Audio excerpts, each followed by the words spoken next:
The judges humiliated the little girl for being black, but she silenced them when she sang. "With all due respect, dear, are you sure you're in the right place?" Judge Harrison's question echoed through the luxurious auditorium of the National Talent Academy like a resounding slap. This is a competition for promising young artists.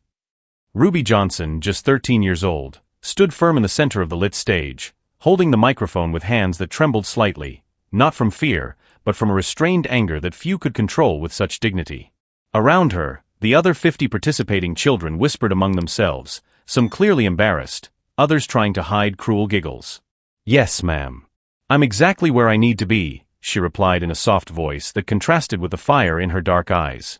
Judge Campbell, sitting majestically at the head table, didn't even bother to look up from her notes. "Well, then show us what you've brought. We hope it's appropriate for the level of this institution." The third judge, Mr. Montgomery, whispered something to his colleagues that elicited discreet smiles, but audible enough for Ruby to hear fragments like "realistic" and "don't get your hopes up." Ruby had grown up in the East Oak neighborhood, where the sound of freight trains mingled with nighttime sirens and where opportunities like this simply didn't exist for girls like her. Her mother, a nurse who worked 3 shifts, had saved every penny for 2 years to pay for the registration fee for this national competition that promised a full scholarship to the most prestigious music conservatory in the country. "What song did you choose?" Harrison asked with an impatient sigh, as if he already knew he was wasting his time. "Amazing Grace," Ruby replied, completely ignoring the surprised looks from the other competitors. It was a risky choice, a song traditionally associated with the civil rights struggle, sung in churches for generations, completely outside the classical repertoire expected in that elitist environment. "How interesting," Campbell muttered, finally looking up. "Well, let's get this over with." At that moment, as the spotlights burned her skin and prejudiced whispers filled the air around her, Ruby closed her eyes for a moment. Her grandmothers had sung this song during historic marches. Her great-grandmother had sung it in the cotton fields.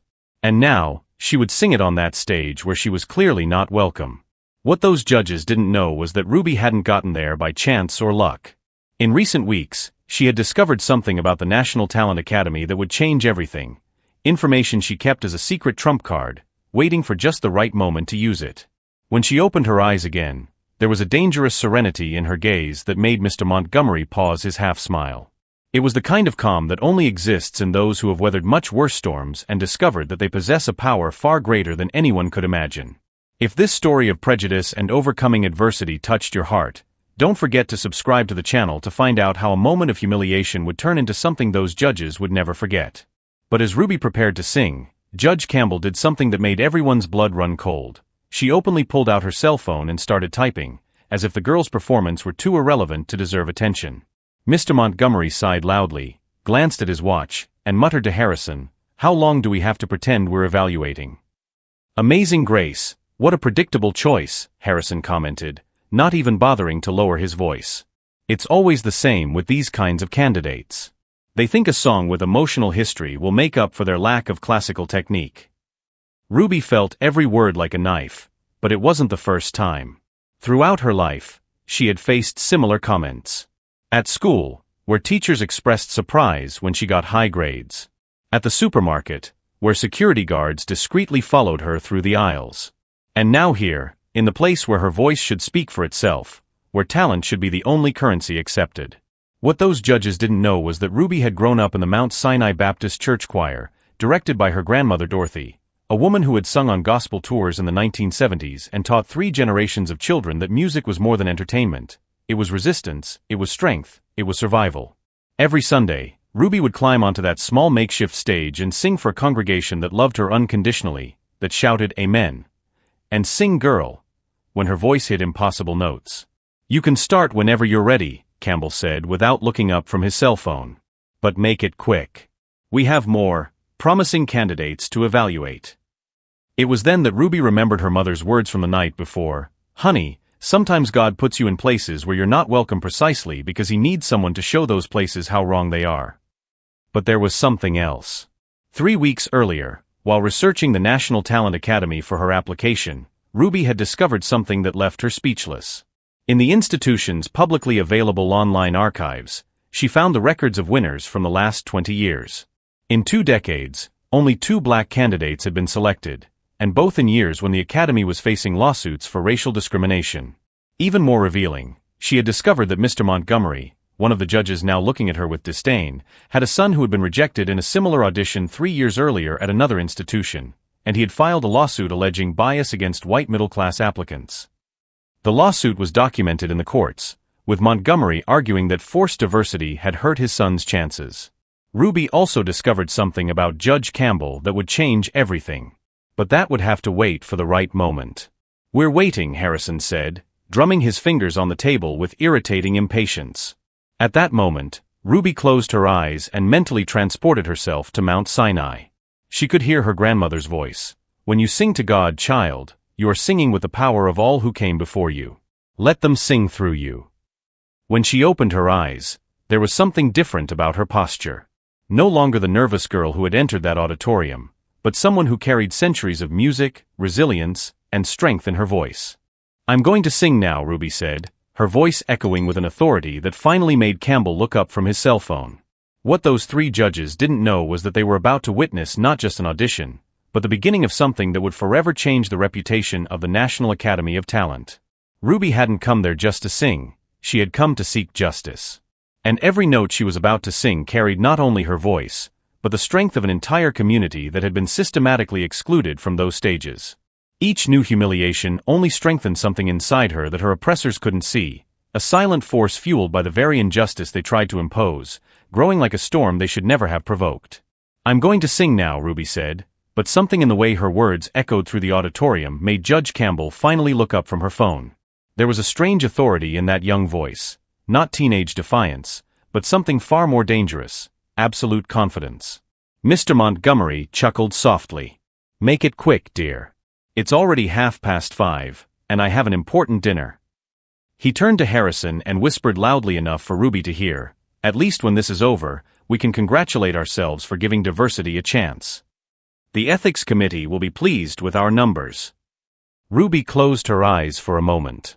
3 weeks of meticulous research had revealed much more than she had initially imagined. The discovery about Montgomery's lawsuit was just the beginning. The real bombshell was related to Judge Campbell.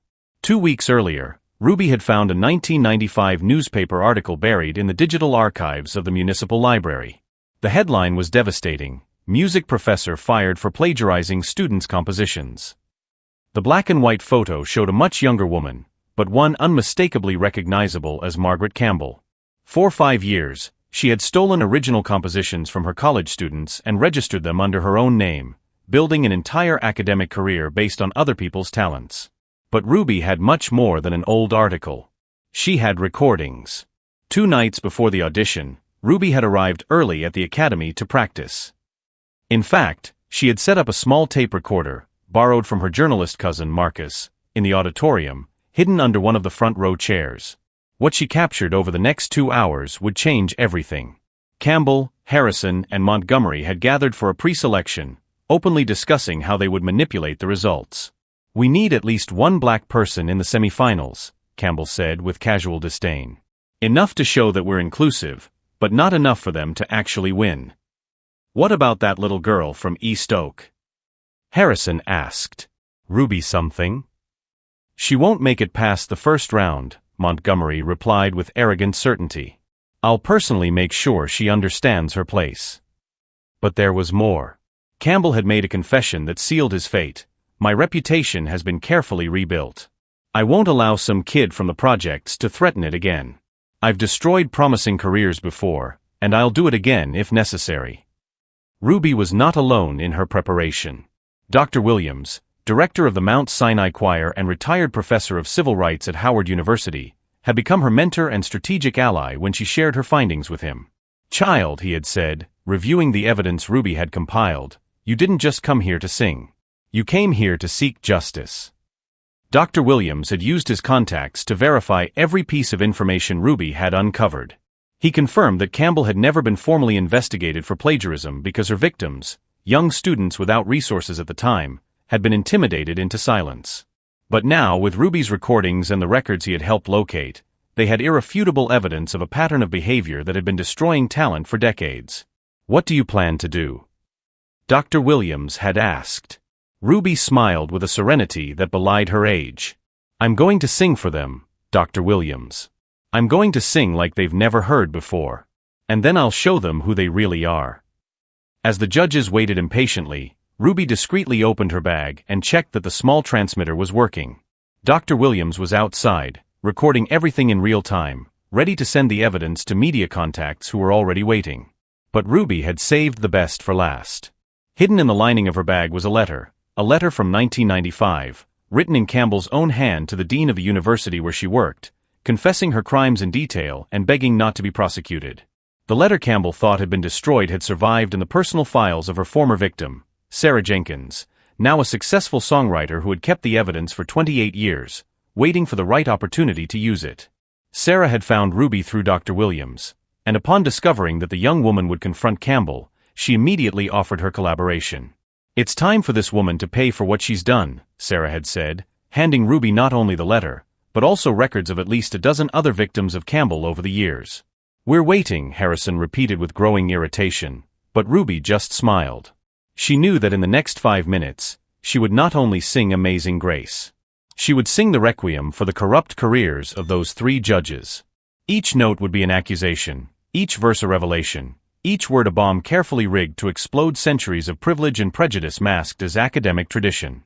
The 3 judges had no idea that they were about to witness not just an audition, but the public collapse of their own reputations built on systematic discrimination and academic corruption. For a moment, when Ruby adjusted the microphone and took a deep breath, everyone thought they were watching just another nervous young woman trying to impress her superiors.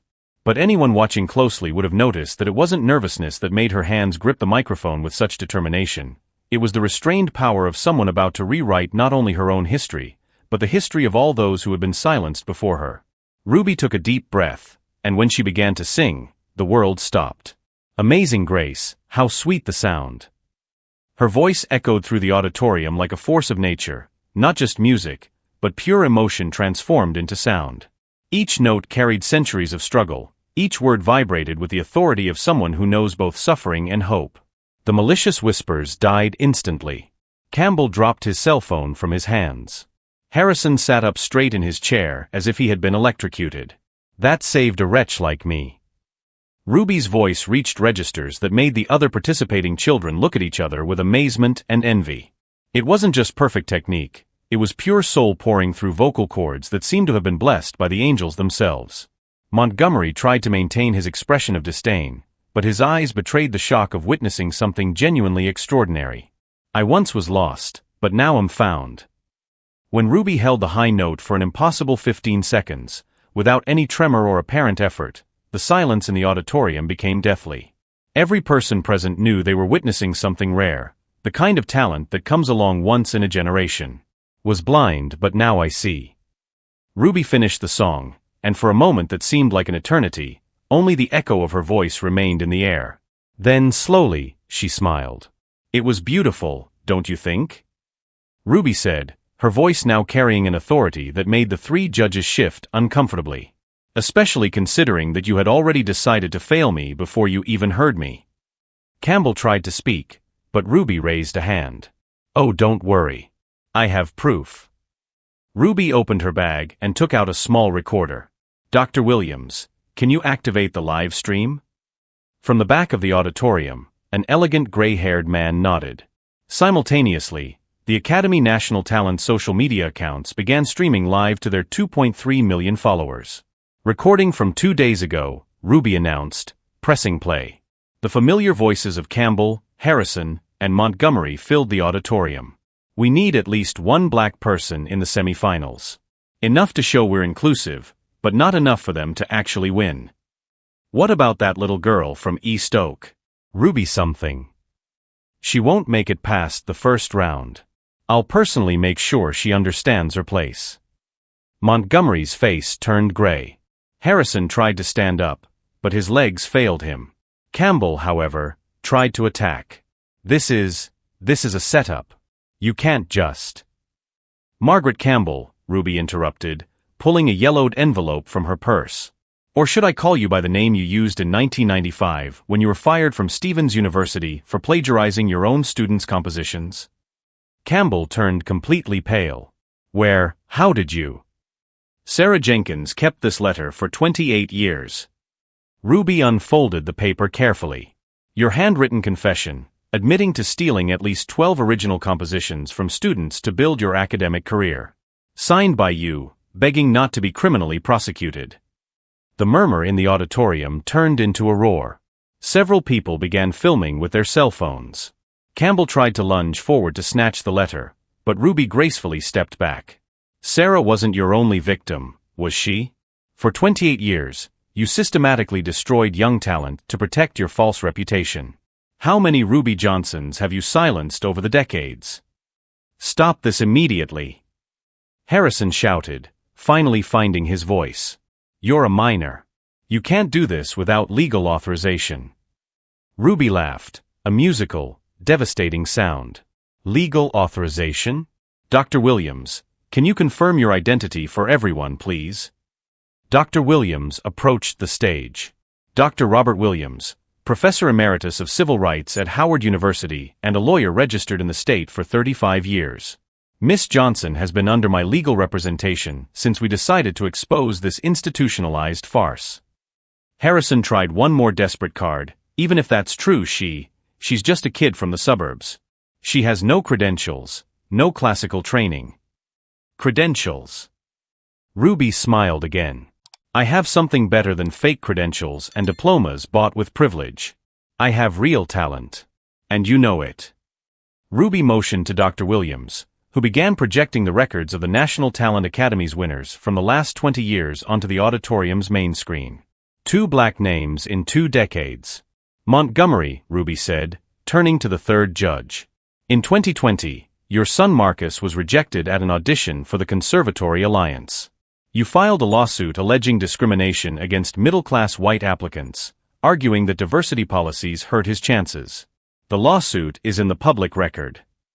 Montgomery tried to deny it, but Ruby continued, your son was rejected because he couldn't sing. It's that simple. But you'd rather believe there's a conspiracy against privileged mediocrities than admit that true talent can come from anywhere. Cell phone cameras multiplied. The hashtag Academy scandal was already being used in hundreds of posts. Campbell tried one last desperate move. You don't understand. This girl is trying to destroy a reputable institution. I'm not destroying anything, Ruby interrupted with absolute calm. You've been doing that yourselves for decades. I'm just showing the world who you really are. Dr. Williams approached with an official document. Margaret Campbell, Harrison Mitchell, and Douglas Montgomery, you are being formally notified of a lawsuit for systematic racial discrimination, falsification of academic records, and violation of civil rights. The national media has already been informed. Campbell collapsed into her chair. Harrison tried to escape through the back door, but found reporters waiting. Montgomery simply stood still, staring into space, realizing that his 40-year career had ended in 15 minutes. Ruby took the microphone one last time. Amazing Grace was my great-grandmother's favorite song. She sang it in the cotton fields, dreaming of a day when her great-granddaughter could sing on any stage, judged only by her voice. Today, finally, that day has come. As camera flashes lit up the auditorium and the 3 former judges faced the reality of their destroyed careers, Ruby remained center stage with the serenity of someone who knew she had done more than seek personal justice. She had opened a door that could never be closed again for all the true talent that would come after her. But as chaos ensued around them and the former judges faced the destruction of their reputations, one question remained unanswered. How had a 13-year-old girl from the suburbs managed to orchestrate such a devastatingly perfect exposure? And what else had she discovered about the National Talent Academy that was yet to be revealed? 6 months later, Ruby Johnson stood on the main stage of Lincoln Center in New York, preparing for her debut performance as a full scholarship student at the Juilliard Conservatory, the same institution that had rejected hundreds of traditional applicants to make a special place for her after the National Talent Academy scandal went viral worldwide.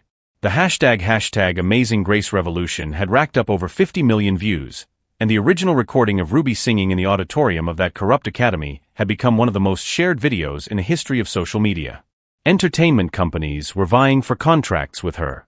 3 documentaries about discrimination in arts education were being produced based on her story.